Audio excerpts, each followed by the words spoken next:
Hey everyone, and welcome back to the channel. A story packed with symbolism, action, and profound lessons. It all begins as Jesus and his disciples approach the bustling city of Jerusalem. They're near Bethany and Bethany at the famous Mount of Olives. Jesus turns to two of his disciples with a specific instruction. Go into the village ahead of you, he says, and as soon as you enter, you'll find a colt tied there, one that no one has ever ridden.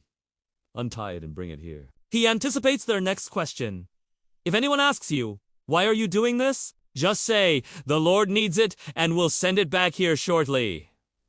So, the two disciples set off. Just as Jesus said, they find a young donkey tied at a doorway, right out in the street. As they begin to untie it, some people standing nearby naturally ask, Hey, what are you doing untying that colt? The disciples simply replied with the words Jesus gave them, the Lord needs it.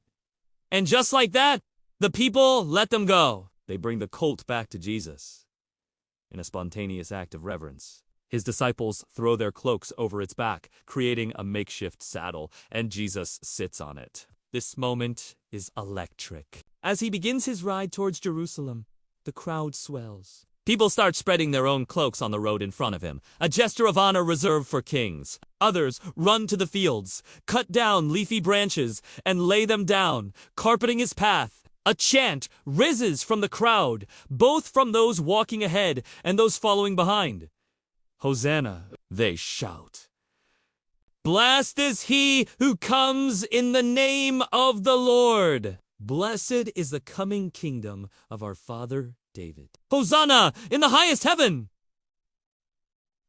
The air is filled with hope and excitement. This is the Triumphal Entry. Jesus rides into Jerusalem and goes straight to the temple courts. He quietly takes it all in, looking around at everything happening. But by now, it was late in the day. So, he and his 12 disciples head back to Bethany to spend the night. The very next morning, as they are leaving Bethany, Jesus is hungry. In the distance, he sees a fig tree full of leaves.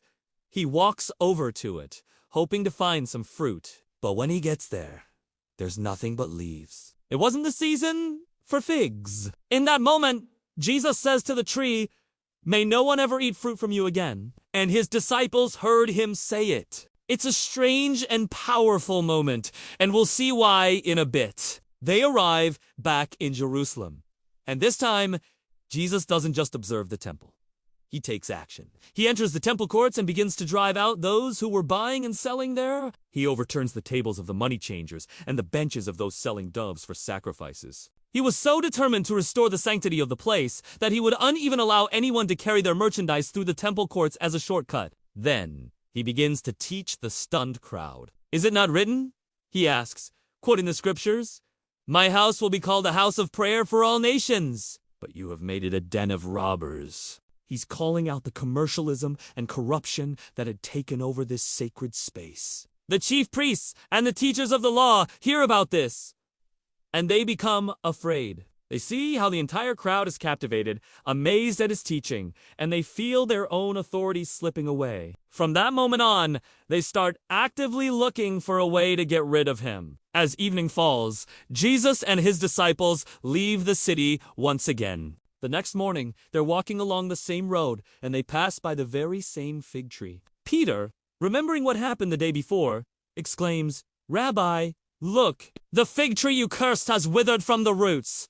It was completely dead. Jesus uses this as a powerful teaching moment about faith. He turns to his disciples and says, Have faith in God. He continues with an incredible promise.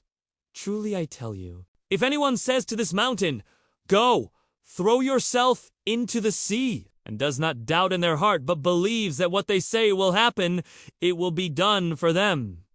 He's teaching them about the power of unwavering belief. Therefore, I tell you, he says, whatever you ask for in prayer, believe that you have received it, and it will be yours. This isn't just about moving mountains. It's about the deep connection between faith and reality. But he adds a crucial condition. And when you stand praying, if you hold anything against anyone, forgive them, so that your Father in heaven may forgive you your sins. He links the power of prayer directly to the practice of forgiveness. You can't expect to receive grace if you're unwilling to give it. Later, they are back in Jerusalem again. As Jesus is walking through the temple courts, he's confronted the chief priests, the teachers of the law, and the elders, the religious authorities. Authorities approach him directly. By what authority are you doing these things? They demand. And who gave you this authority? They're challenging his right to teach, to cleanse the temple, to do everything he's been doing. Jesus, ever the brilliant teacher, doesn't give them a straight answer. Instead, he flips the script. I will ask you one question, he replies. Answer me, and I will tell you by what authority I am doing these things. He then asks, John's baptism, was it from heaven or of human origin? Tell me! This puts them in a tough spot. They huddle together, discussing it among themselves. If we say, from heaven, they reasoned, he will ask, then why didn't you believe him? But if we say, of human origin, they hesitated. They were afraid of the people, because everyone believed that John the Baptist was a true prophet. Answering that his mission was merely human could cause a riot. Caught in a trap of their own making, they come back to Jesus with their non-answer. We don't know. Jesus looks at them and gives his final response. Neither will I tell you by what authority I am doing these things. He exposed their hypocrisy and their fear of public opinion, showing that they weren't interested in truth, only in maintaining their own power.